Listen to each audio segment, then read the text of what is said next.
The snowstorm hit Denver International Airport with a vengeance at 3 in the afternoon, turning the sky into a swirling white void and stranding Vincent Morrison in Terminal C with nowhere to go and no way to escape the chaos that erupted around him. Vincent stood near the floor-to-ceiling windows, watching ground crews scramble to clear runways that kept filling back up with snow as fast as they worked. His phone buzzed incessantly in his pocket with messages from his assistant, his board members, and his younger brother who was supposed to pick him up in Boston. He ignored them all. The airline had already announced that nothing was flying out tonight, maybe not tomorrow either, and there was nothing any amount of money or influence could do about weather. Vincent had learned that lesson the hard way when he was 12, and his father missed his birthday because of a hurricane in Miami. Some things, his mother had told him, even CEOs cannot control. He loosened his tie and pulled off his suit jacket, draping it over his arm. Around him, travelers devolved into various stages of frustration. A man in a Patriots jersey was yelling at a gate agent who looked like she might cry. 3 college students had already claimed a corner and were building a fort out of their backpacks. A family with 2 small children tried to keep the peace while their kids melted down spectacularly. Vincent wanted a drink, but the nearest bar had a line stretching 20 people deep. He settled for finding a relatively quiet spot near Gate C-47, which had been abandoned after the cancellation of a flight to Seattle. He sat down in one of those uncomfortable airport chairs that seemed designed to prevent anyone from getting comfortable enough to sleep, and he closed his eyes. "Excuse me, is this seat taken?" He opened one eye. A woman stood there with a worn duffel bag slung over her shoulder and a canvas tote that looked ready to burst. She had auburn hair pulled back in a messy ponytail, freckles scattered across her nose, and the kind of exhausted expression that suggested she had been traveling for too many hours already. "All yours," Vincent said, gesturing to the empty chair beside him. She dropped into it with a grateful sigh and let her bags fall to the floor. "Thank you. I have been walking around this terminal for an hour trying to find somewhere that was not completely insane. I think we found the only quiet gate in the entire airport. Give it 10 minutes. Everyone else will figure it out too." She laughed, a genuine sound that made Vincent glance at her more carefully. She wore jeans with a hole in one knee, not the fashionable kind but the kind that happened from actual wear, and a blue sweater that had seen better days. Her sneakers were scuffed. She looked nothing like the women who usually caught his attention at charity galas and business dinners, all polish and perfection and carefully calculated interest. "I am Aria," she said, extending her hand. "Aria Foster. Vincent." He shook her hand, noting the calluses on her palm. "Just Vincent." "Well, just Vincent. Welcome to the worst travel day of our lives. Were you heading to Boston too?" "I was." "You?" "Yeah. I have been at a wedding in Colorado Springs for the past 3 days. My best friend from college finally married her high school sweetheart. It was beautiful and exhausting, and now I just want to get home to my own bed." She pulled a water bottle from her tote and took a long drink. "What about you? Business or pleasure?" "Business. Always business." "That sounds depressing." Vincent found himself almost smiling. "It pays the bills." "So does my job, and I still manage to have fun occasionally." She dug through her bag and pulled out a granola bar, ripping it open with her teeth. "Sorry, I am starving. The only food left in this terminal is pizza that costs $18 a slice or sushi that I do not trust even a little bit." "Smart choice on the sushi." "Right." She took a bite of the granola bar and chewed thoughtfully. "So what do you do, just Vincent? For this business that is always business." He hesitated. This was the moment when he usually told people, when he watched their expressions change from casual interest to calculated attention.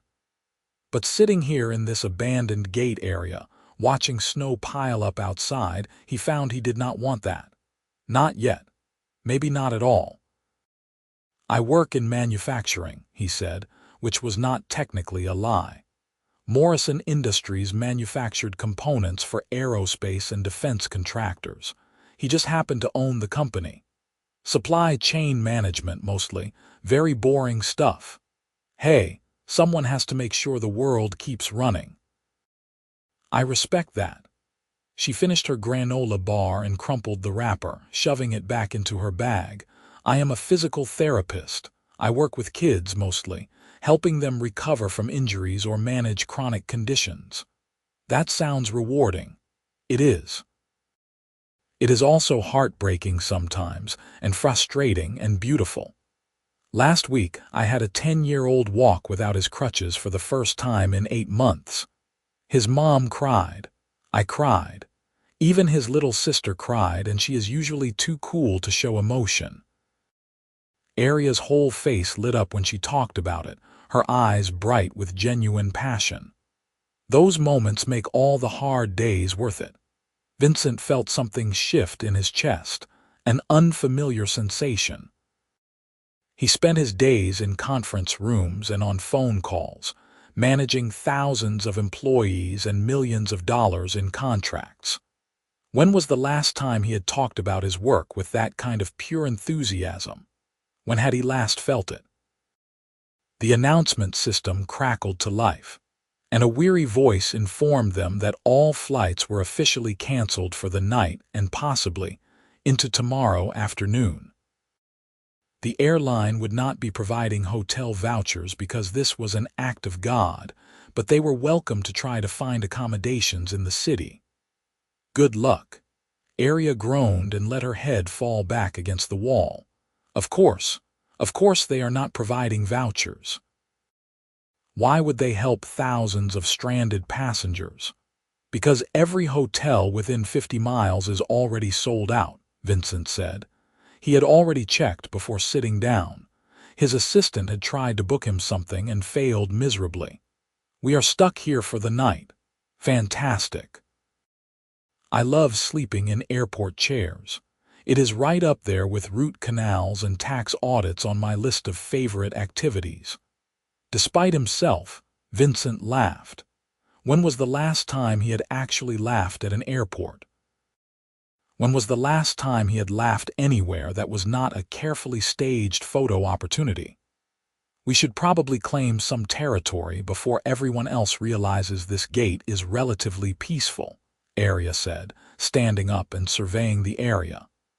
"Those chairs over there recline a little bit. If we push a few together, we can almost make something that resembles a bed.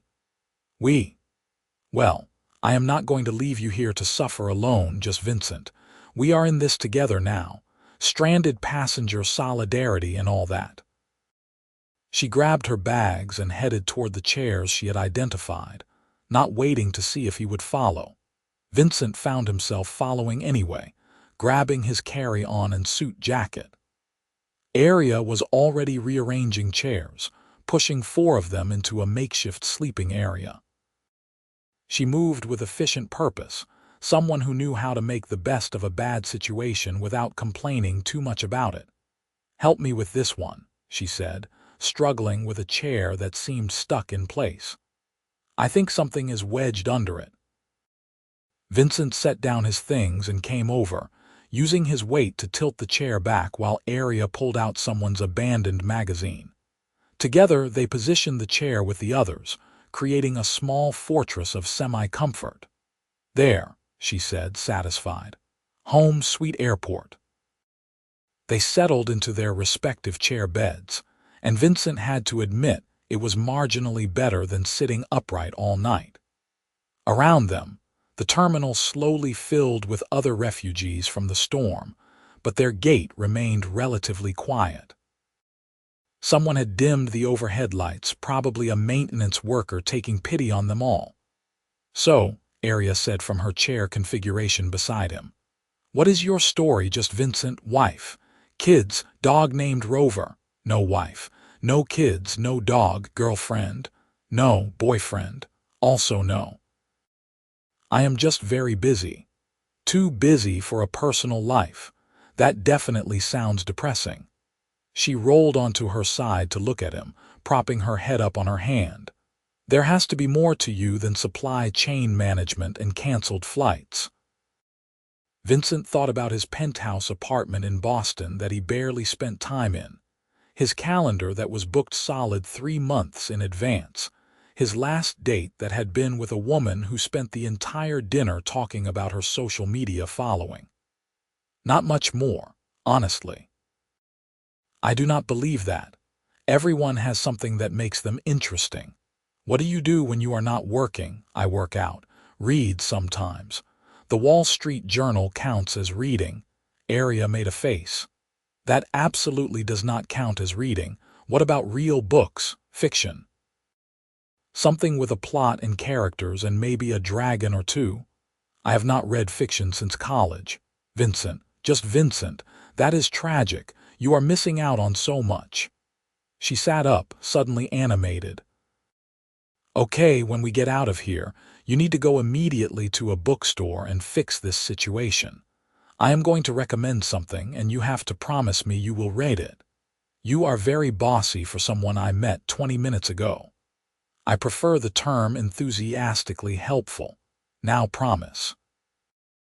He found himself smiling again, something that was happening with alarming frequency around this woman. Fine, I promise. What book? Aria considered this with the seriousness of someone choosing a fine wine. The Night Circus by Erin Morgenstern. It has magic and romance and the most beautiful writing. You will love it or your money back. You are guaranteeing my satisfaction with a book. Absolutely. I stake my reputation as a stranger you met at an airport on it. They talked as the evening wore on, and the terminal grew quieter. Aria told him about growing up in a small town in Vermont, the youngest of 4 siblings. Her father was a contractor, her mother a teacher. She had put herself through school with scholarships and student loans she was still paying off. She shared an apartment with 2 roommates and took the subway to work every day. Her life was so completely different from his that Vincent felt like he was getting a glimpse into another world. In return, he told her carefully edited versions of his own stories. Growing up in Boston. His parents who divorced when he was 15. Business school. He left out the trust fund, the mansion in Beacon Hill where he grew up, the fact that he appeared regularly in Forbes and Business Insider. She did not seem to recognize him, which was refreshing and strange. Vincent was used to being recognized, to seeing that shift in people's eyes when they realized who he was. Are you hungry? Aria asked around 9 o'clock. Because I am starving, and I saw a vending machine down near the bathrooms that had those little packages of cookies. That sounds terrible. It is going to be terrible, but it is food and beggars cannot be choosers. She stood up and stretched, her sweater riding up slightly to reveal a strip of pale skin. Vincent looked away, then wondered why he felt the need to look away. Come on. Adventure awaits in the form of overpriced stale cookies. They walked through the terminal together, passing sleeping families and frustrated travelers hunched over laptops. The vending machine was exactly where Aria remembered, glowing in the dimmed hallway like a beacon of mediocre snack foods. Vincent pulled out his wallet. My treat, he said. Pick whatever you want. Big spender, Aria teased, but she studied the options carefully before selecting chocolate chip cookies and a bag of pretzels. Vincent got the same, plus 2 bottles of water that cost $6 each. They sat on the floor near the vending machine, backs against the wall, and ate their terrible cookies. Aria was right. They were stale and too sweet, and Vincent could not remember the last time he had eaten something like this. Probably not since he was a kid sneaking snacks after school. So tell me something real, Aria said, dunking a cookie into her water bottle like it was milk. "Something you have not told anyone else in a while." "That is a big ask from someone I met a few hours ago." We are stranded in an airport during a snowstorm eating stale cookies from a vending machine. Normal social rules do not apply. Come on. Something real. Vincent thought about it, surprised to find that he wanted to tell her something true. "I am tired," he said finally. "Just really tired all the time. I wake up tired. I go to bed tired. I spend all day doing things that are supposed to be important, and I cannot remember the last time I felt like any of it mattered." Aria was quiet for a moment, and Vincent immediately regretted saying anything. This was not the kind of thing you admitted to strangers. This was not the kind of thing you admitted to anyone. "That sounds lonely," she said softly. "The tired kind of lonely, not the alone kind. Maybe. Definitely. I see it sometimes in parents who bring their kids to therapy. They are so busy taking care of everyone else that they forget to take care of themselves. They forget what makes them happy. They just keep going because stopping feels impossible." She finished her cookie and balled up the wrapper. "You should take a vacation." Like a real vacation, not a work trip disguised as a vacation. "I do not think I remember how to vacation. It is not hard. You go somewhere beautiful, you turn off your phone, and you do absolutely nothing of importance for at least a week. Read trashy books, sleep late, eat too much. Remember what it feels like to be human instead of a productivity machine." You make it sound simple. It is simple. Not easy, but simple. She bumped her shoulder against his. "You deserve to be happy, just Vincent. Even boring supply chain managers deserve happiness." Something in Vincent's chest tightened. This woman who knew nothing about him, who had no idea he was worth hundreds of millions of dollars, or that he employed over 5,000 people, thought he deserved happiness. Not because of what he could do for her or what connections he could provide, but just because he was human. They made their way back to their gate and settled into their chair beds. The airport had grown quieter, the overhead lights dimmed further. Someone had distributed thin blankets, the kind airlines used to give out in first class. Aria grabbed two and handed one to Vincent. "Not exactly the Ritz, but it will do," she said, spreading the blanket over herself. "Wake me up if anything interesting happens. Like if someone starts a riot or if the snow turns into locusts. That is not how weather works. You never know. This year has been weird enough." Vincent stretched out as much as the chairs allowed and pulled his own blanket up. He could hear Aria breathing beside him, could see the rise and fall of her shoulder in the dim light. It was strange, this intimacy of sleeping near a stranger. Strange and oddly comforting.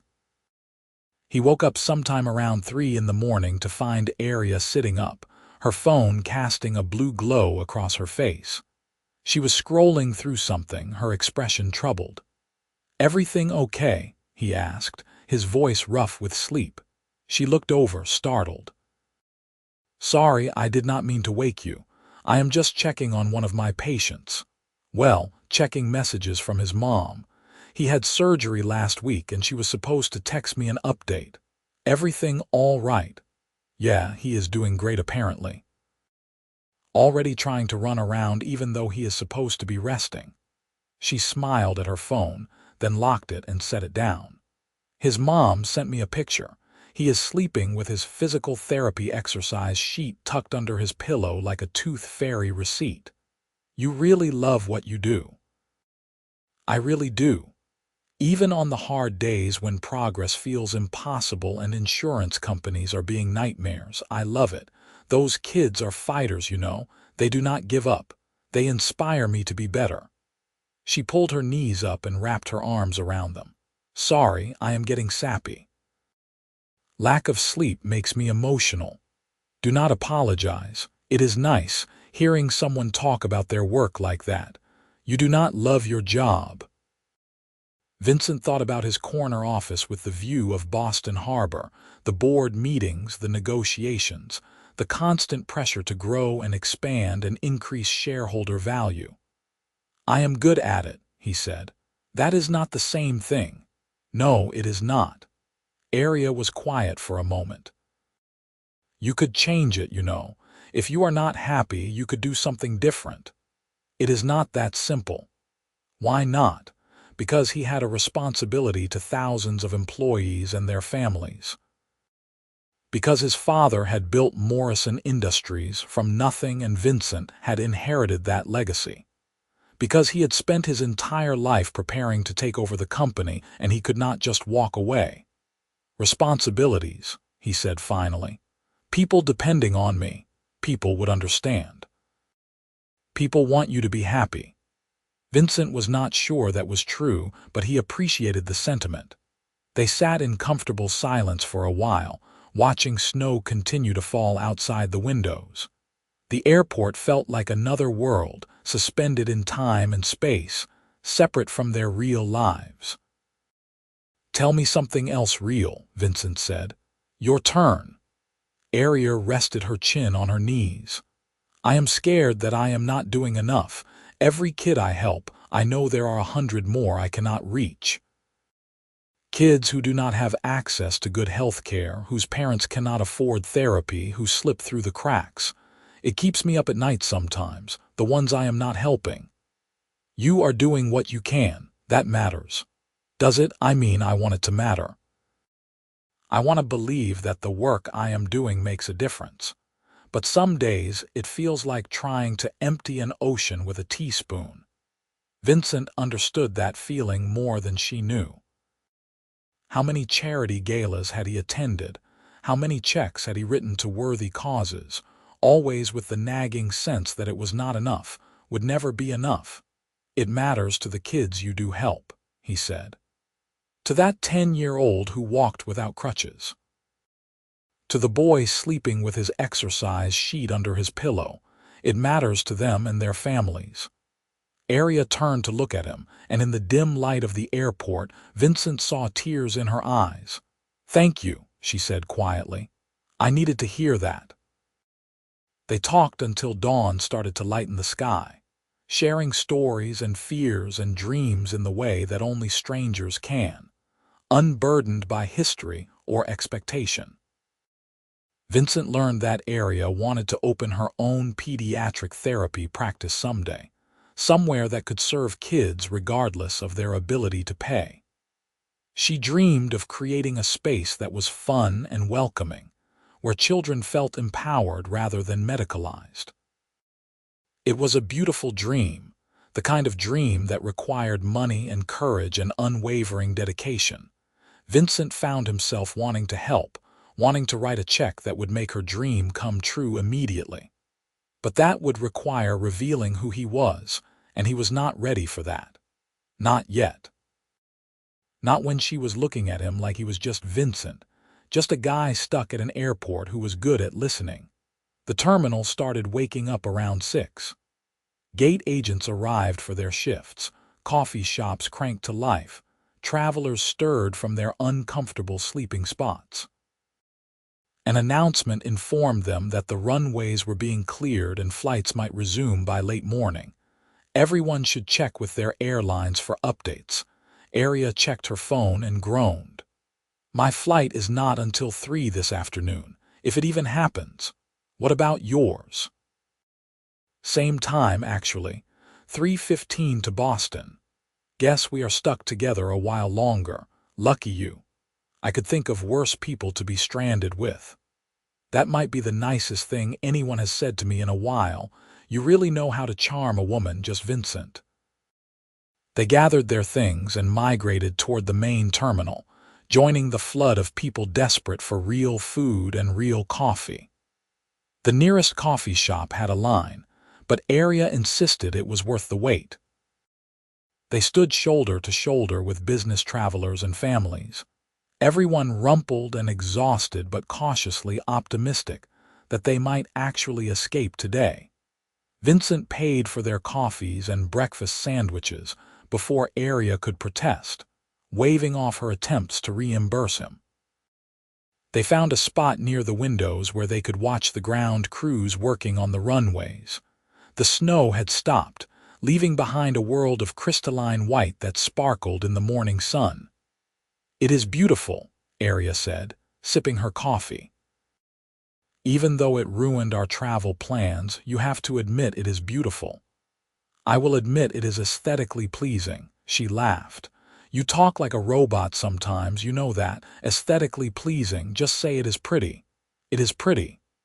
Was that so hard, excruciating? They spent the morning wandering the terminal, window shopping in stores that sold overpriced souvenirs and travel accessories. Aria tried on a ridiculous hat with flaps that covered her ears, modeling it like a runway professional. Vincent found himself taking a picture with his phone, the first personal photo he had taken in months that was not carefully staged for social media by his marketing team. "Send me that," Aria said, giving him her number. "I want evidence of my fashion excellence." Vincent saved her number in his phone, just under her name. No last name, no company affiliation, just Aria. It felt significant somehow. They had lunch at a mediocre chain restaurant in the terminal, splitting a plate of nachos that cost $23 and tasted like cardboard. Aria told him about her college years, studying at night while working full-time at a grocery store. She had graduated with honors and debt that would take her years to pay off. She talked about her roommates, Nina and Sophie, who were probably worried about her since her flight had been canceled. "I should text them," she said, pulling out her phone. "Let them know I am alive and will be home eventually." Vincent watched her type out a message, her thumbs flying across the screen. His own phone had been mostly silent all morning, which was unusual. His assistant had probably given up trying to reach him. His brother knew he was stuck in Denver.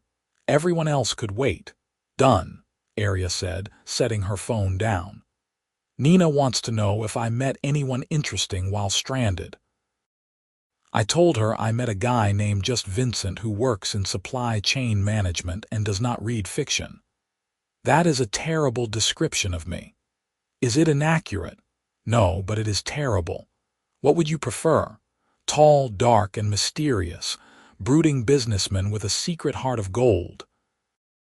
"Now you are describing a romance novel character." "Maybe you are a romance novel character. Maybe this whole situation is the beginning of an epic love story."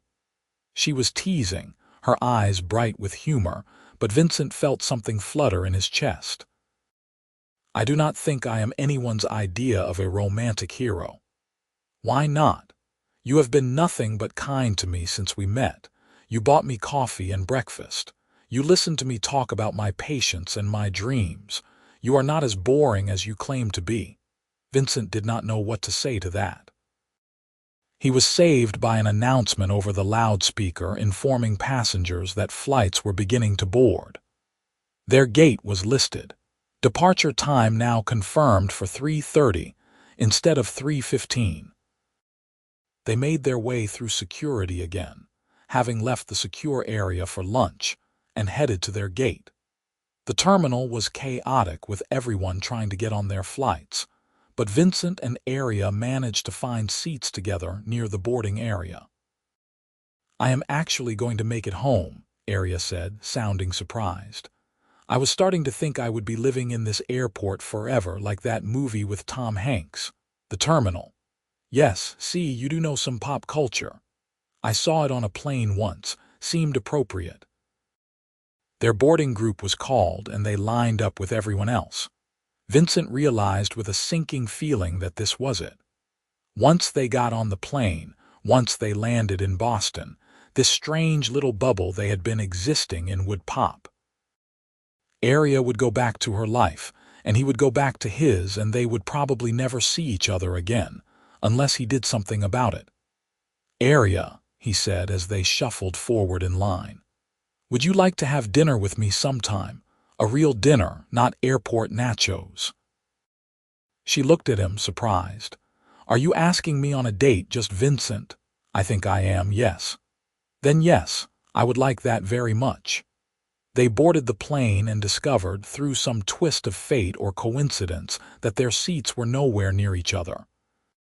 Aria was in the back of the plane, middle seat in the last row. Vincent had booked first class weeks ago when he first scheduled this trip. He could have left it there, could have gone to his comfortable seat with extra legroom and complimentary drinks. But instead, he talked to a flight attendant, explained the situation, and asked if there was any way to move seats. The flight attendant, a middle-aged woman with kind eyes, took pity on him and found someone willing to switch. Vincent ended up in the middle seat next to Aria, cramped and uncomfortable, and he did not care even a little bit. "You did not have to do that," Aria said as he squeezed into the seat beside her. "Where were you sitting originally? Somewhere less interesting." "Vincent, seriously. You probably had a good seat, and now you are stuck here with me." "I choose to be stuck here with you. There is a difference." She smiled at him, and Vincent felt that flutter in his chest again. The plane took off, climbing through clouds and into clear blue sky. They talked during the flight, continuing conversations from the night before, discovering new things about each other. Aria fell asleep about an hour into the flight, her head dropping onto Vincent's shoulder. He stayed perfectly still, not wanting to wake her, not wanting to move and lose this moment. When they landed in Boston, reality started seeping back in.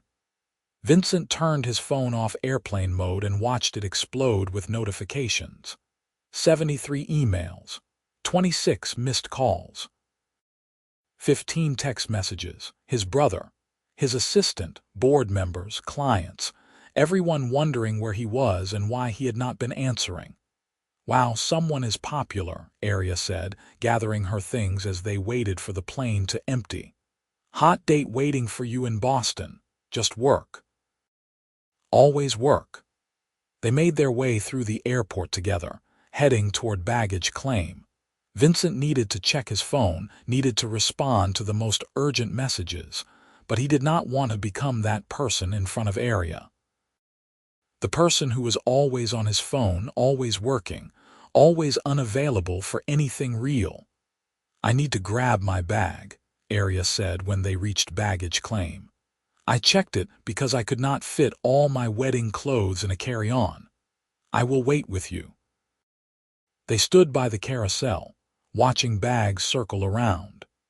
Aria's came out fairly quickly, a bright blue suitcase covered in stickers from various cities. Vincent's came out last, of course, an expensive black bag that looked like every other expensive black bag on the carousel. "So," Aria said as they walked toward the exit, "about that dinner." "Right, dinner." Vincent pulled out his phone, opening a new contact entry. "What is your schedule like this week?" "I am back at work tomorrow, but I am free Friday night. Does that work for you?" "Friday is perfect." "I will pick you up at 7. She gave him her address, a building in Allston that Vincent knew was mostly students and young professionals. He had probably passed it 100 times without really seeing it. They stood in the arrivals area, travelers flowing around them like water around stones. "This was the weirdest, most unexpectedly wonderful night," Aria said. "Thank you for making being stranded bearable, actually more than bearable. Thank you for talking to me, and for the book recommendation. I will read it, I promise." "You better. I am going to quiz you on Friday." She hesitated, then stood on her toes and kissed his cheek. "See you Friday, just Vincent." Then she was gone, wheeling her bright blue suitcase toward the taxi stand, disappearing into the crowd. Vincent stood there for a moment, his hand touching his cheek where she had kissed him, feeling like something fundamental had shifted in his carefully ordered world. His brother was waiting in the cell phone lot, having texted that he would give Vincent a ride home. Marcus Morrison was 2 years younger than Vincent, worked as an architect, and had absolutely no interest in the family business. He had been the smart one, Vincent sometimes thought. The one who got out. You look terrible, Marcus said as Vincent climbed into the passenger seat of his Jeep. Was the wedding that bad? I was not at a wedding. I was at a business meeting in Denver, and then I was stranded at the airport. Right.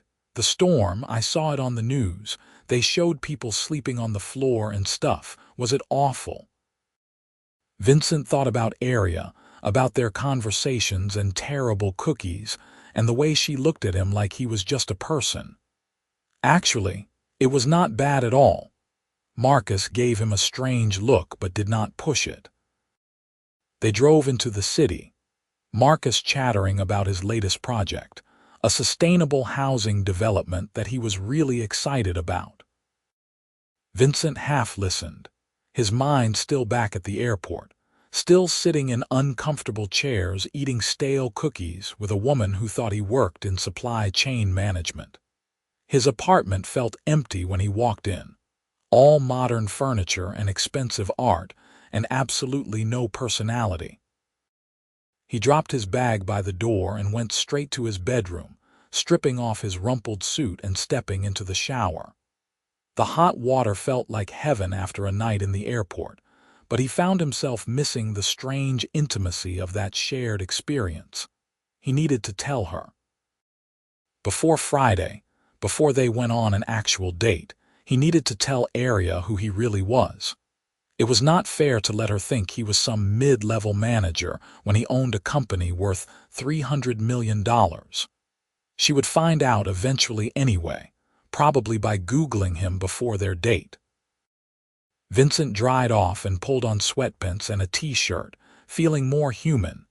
He checked his phone, scrolling through the messages he had been ignoring. Most could wait until tomorrow. A few required quick responses. He dealt with the urgent ones, then opened a new text to the number Aria had given him, made it home safely. Thank you again for making the airport adventure bearable. Looking forward to Friday, her response came a few minutes later. Me too, get some rest. You look exhausted. Okay, that sounded mean over text. I meant it nicely. You need sleep. That is better, right? Vincent found himself smiling at his phone like a teenager. Better. Good night, Aria. Good night, just Vincent.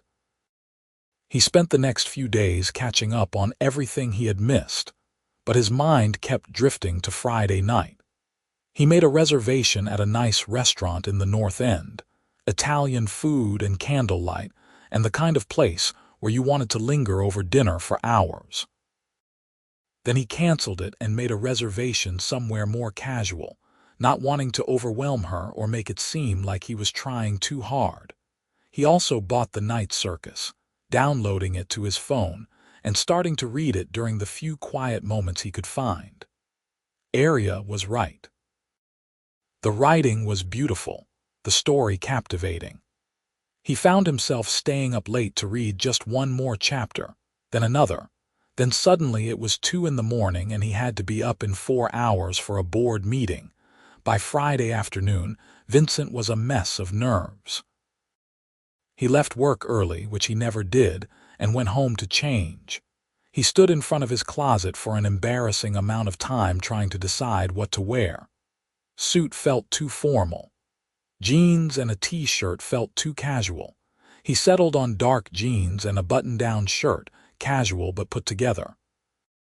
Marcus called just as Vincent was getting ready to leave. Where are you going? I have a date. You have a what? Did you just say date?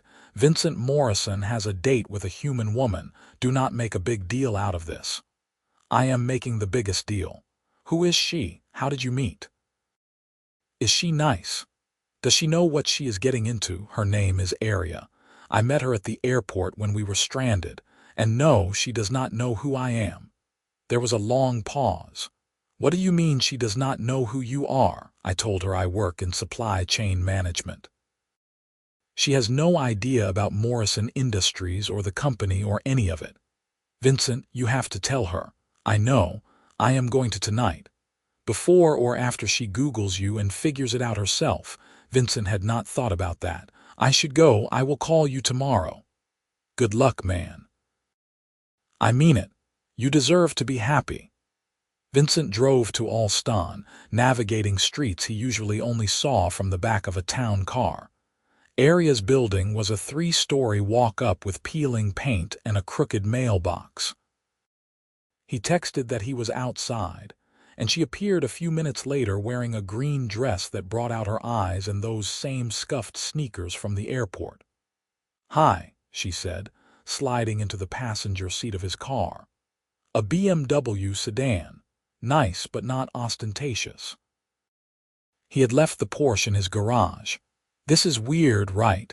Seeing each other in real life after the airport bubble. A little weird. Good weird. Good weird, I like that. She buckled her seatbelt and looked around his car. This is much nicer than how I usually travel. I take the T everywhere. I can drive you places. I mean, if you want, not in a weird way. Aria laughed. You are nervous. That is adorable. I am not nervous. You are definitely nervous. Your hands are gripping the steering wheel like you are taking a driving test. Vincent forced himself to relax his grip. Maybe a little nervous. Me too. I tried on 6 different outfits before settling on this one. My roommates think I am crazy. You look beautiful. Thank you. You clean up pretty nice yourself, just Vincent. They drove to the restaurant, keeping up a steady stream of conversation. Aria told him about her week at work, about the kids she was helping and the small victories that made everything worthwhile. Vincent told her about his week too, carefully editing out the parts about acquisition deals and board meetings, focusing instead on the book she had recommended. You are actually reading it, Aria said, delighted. How far did you get? I finished it last night. You finished it. The entire book. I could not put it down. You were right. The writing is beautiful. Aria beamed at him. I knew you would love it. See, you are not as boring as you think you are. Anyone who appreciates good books cannot be boring. The restaurant was small and intimate, tucked into a side street in the North End. They were seated at a corner table with a flickering candle and a view of the kitchen where chefs worked their magic. Vincent ordered wine, a bottle that cost more than he wanted to think about, and they studied the menu together. Everything looks amazing, Aria said. I cannot decide. What are you getting? The risotto, I think. What about you? Maybe the pasta primavera? Or the chicken marsala? Why is choosing food so difficult? They ordered.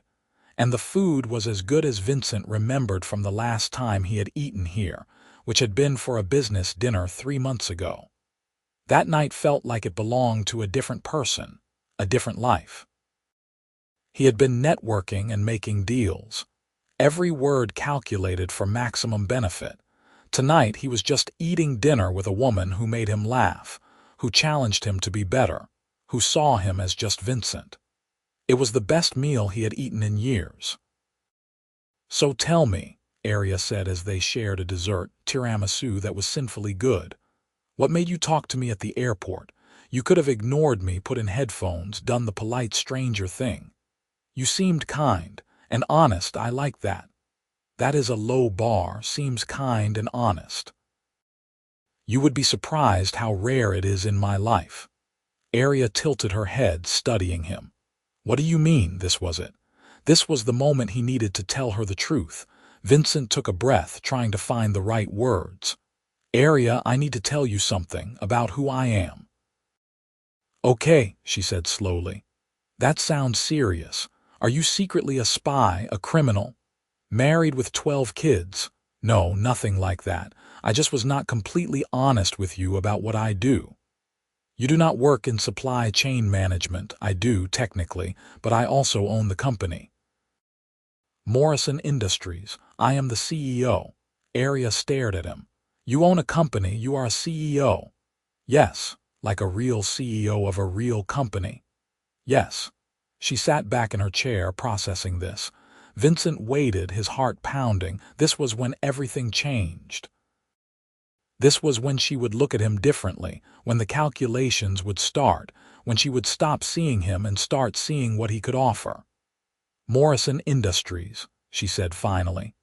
Why does that sound familiar? We manufacture aerospace and defense components.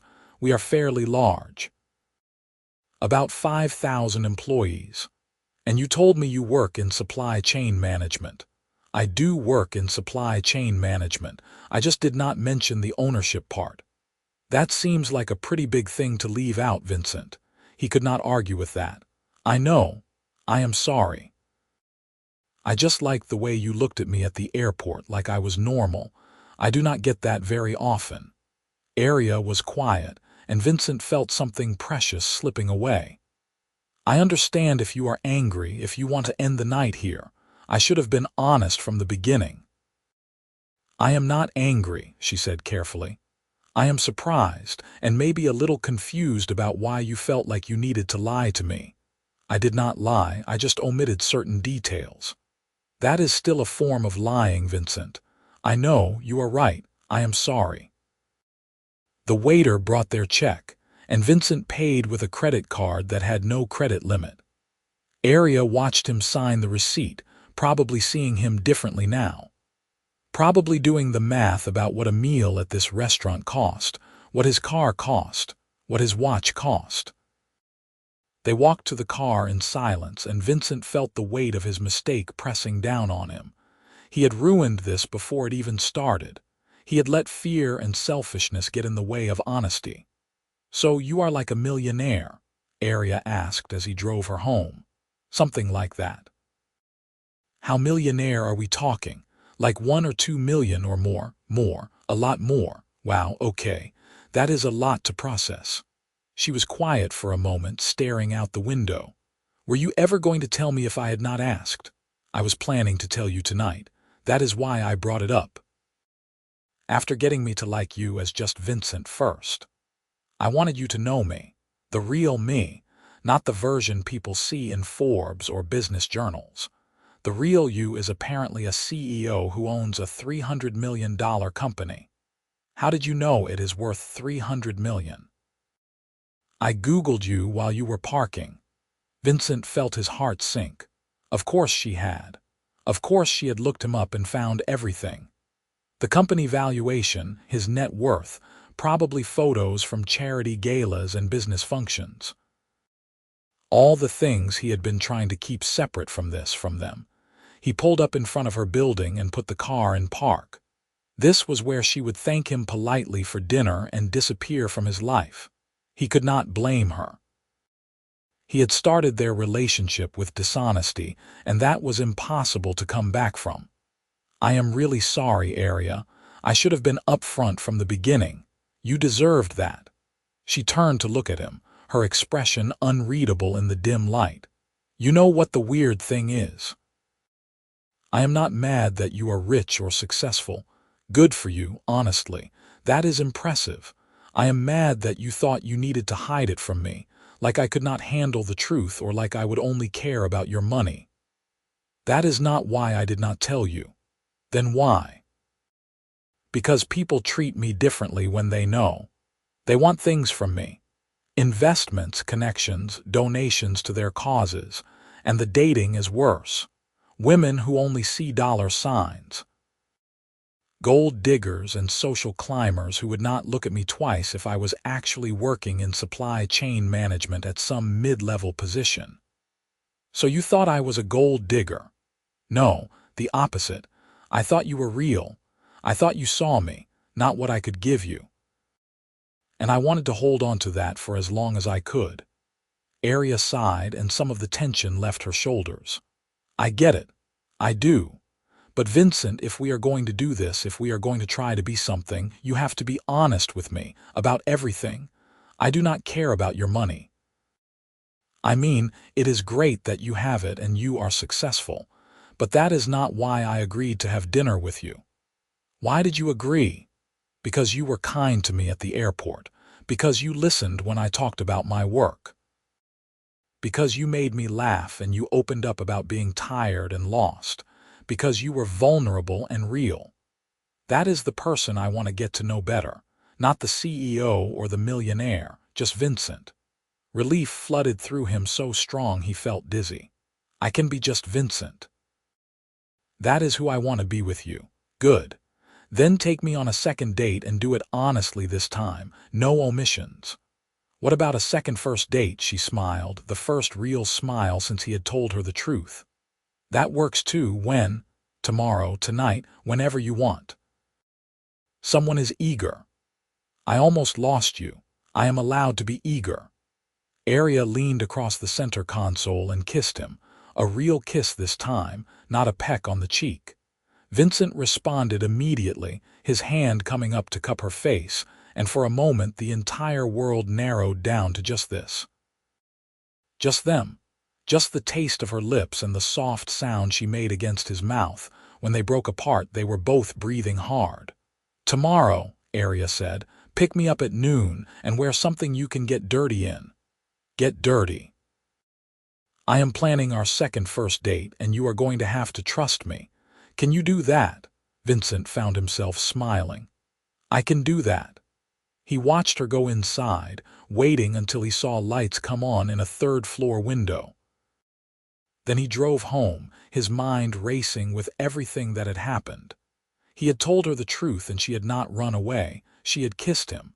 She wanted to see him again tomorrow. Marcus called as Vincent was getting ready for bed.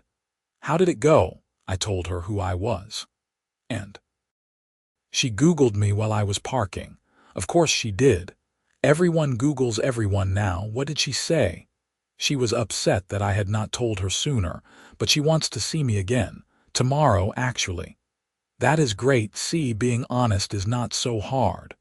I almost lost her, Marcus. She almost walked away. But she did not.